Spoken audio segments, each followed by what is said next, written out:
Salam liturgi, sumber dan puncak hidup Kristiani.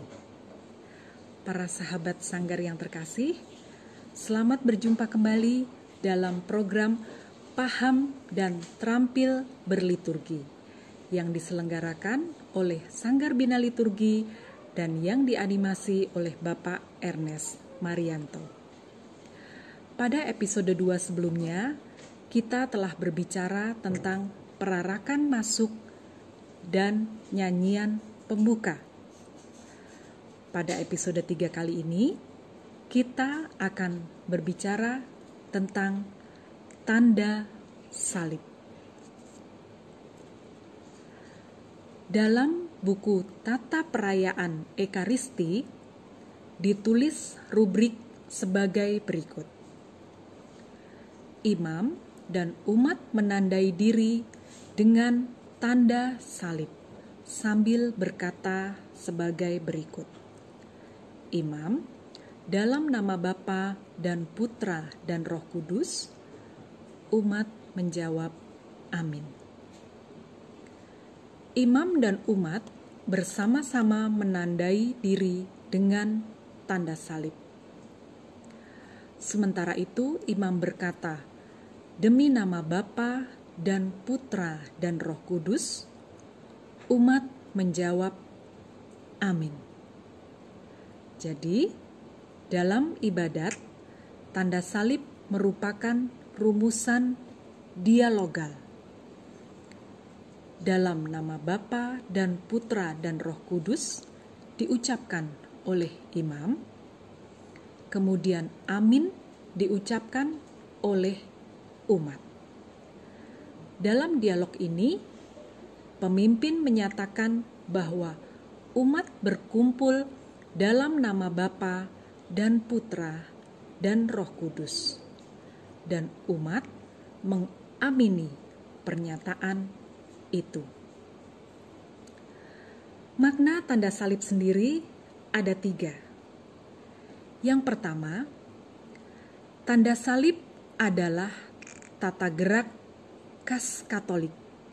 Setiap kali mengawali doa atau ibadat, juga ketika jemaat Katolik mengawali perayaan Ekaristi. Makna yang kedua, tanda salib merupakan perpaduan antara kata-kata dan perbuatan atau tata gerak. Dari segi ini, tanda salib memiliki unsur-unsur yang ada pada sakramen. Tanda salib merupakan ringkasan iman kita akan Bapa, Putra, Roh Kudus. Kemudian makna yang ketiga, tanda salib juga mengungkapkan dan menyadarkan kita bahwa keselamatan kita datang lewat salib. Kemudian, bagaimana pelaksanaan tanda salib yang benar? Cara membawakan tanda salib dalam perayaan Ekaristi adalah sebagai berikut. Pemimpin, dalam hal ini imam, akan mengucapkan dalam nama Bapa dan Putra dan Roh Kudus. Sementara itu, semua membuat tata gerak salib mulai dari dahi, dada, bahu kiri, bahu kanan. Dan umat menanggapi dengan berkata, amin. Jadi pada dasarnya, tanda salib dalam perayaan Ekaristi dan ibadat bersifat dialogal.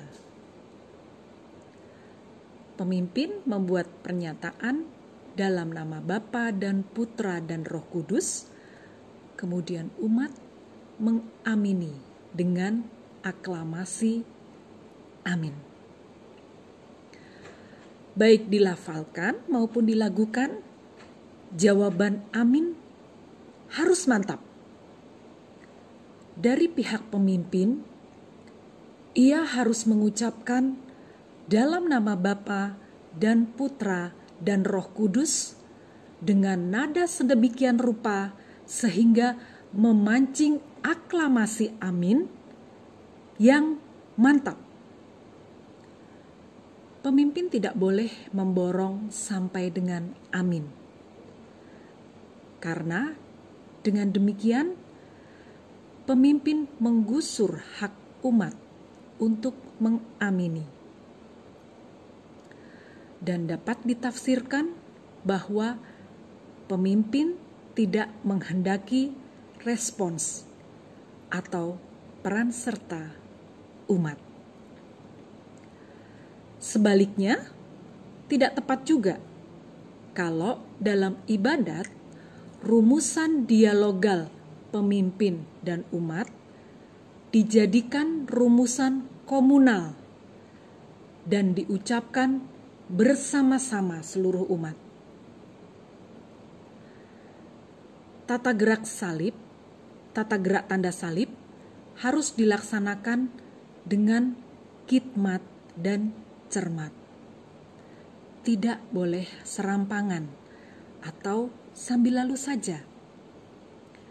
Memulai tanda salib dengan menyentuhkan tangan pada dahi, lalu pada dada, bahu kiri, dan akhirnya bahu kanan. Sekarang bagaimana kalau kita mau mencoba melakukan amin? Dalam setiap misa, kita sering menyanyikan amin demikian. Amin. Benar? Ada dua hal yang tidak tepat dalam melakukan amin seperti tadi. Kesalahan pertama, dalam tata perayaan Ekaristi dituliskan nadanya tidak seperti itu, ya. Jadi kesalahan pertama pada nada lagu.